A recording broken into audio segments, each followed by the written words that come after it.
Ladies and gentlemen, Mr. Thompson will not speak to you tonight. His time is up. For years you've asked, who is John Galt? You've asked that question in despair and resignation as factories closed, goods became scarce, jobs disappeared. Your lives are becoming more difficult as the life force of your world is draining away. You have asked that question without expecting an answer. I'm here to answer it. This is John Galt speaking. Mr. Thompson won't tell you the truth about the crisis in your world. I will. Have you noticed that as everything around you seems to decline, one thing still grows? It is the power of your rulers. None of their plans and directives have solved your problems or made your life better. The only result has been their increased control over you at the cost of your freedom. Do you know why? You gave them the power. They called for your sacrifice, and you thought it was noble. They said if you worked for yourself and your family, that you were selfish and uncaring, and they made you feel ashamed. They denounced the leaders of industry as greedy exploiters, the Ellis Wyatts, the Hank Reardons, and again, you agreed. And then you ask, why did they and others like them disappear? I took them from you. Their achievements flowed from their creative minds. Once they understood that the attempt to control their work was an attempt to control their minds, they left. The people on strike worked for themselves, for their own vision of what was possible. When they recognized the honor they deserved, they rebelled against the guilt you wanted them to feel for their success. You counted on them to keep producing, to keep thinking, even as you denounced them as selfish.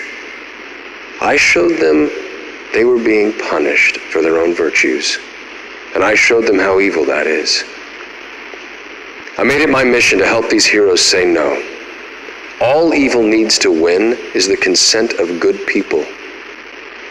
They have joined me to freely produce, trade, cooperate, and compete in a place where the rights of all are protected. Do not try to find us. Do not try to bargain for our return. Get out of our way. To everyone within the range of my voice, you now have a choice to make. If you decide to support the notion of sacrifice enforced by the state, your game is up. Your world is in a downward spiral, and you will ride it down to destruction.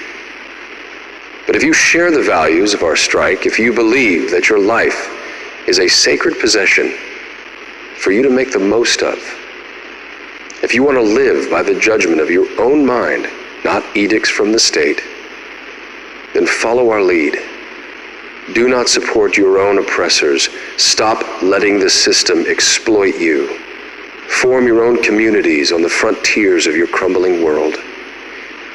Your rulers hold you by your endurance to carry the burdens they impose, by your generosity when you hear cries of despair, and above all, by your innocence which cannot grasp the depths of their evil. The world you are living in is the world they wanted. Leave them to it. Those who have left you are eager to build a better world, a world of freedom and opportunity, a world based on mutual respect. In that world, you will rise in the morning with the spirit you knew in childhood, the spirit of eagerness and adventure, and the confidence that the world is what it is and is there for you to discover. In that world, you will not receive alms, nor pity, nor forgiveness of sins, but honor, respect, and justice. Don't let the fire go out spark by irreplaceable spark in confusion and despair. Be sure of your path. The world you desire can be won. It exists. It is real. It is possible. It is yours.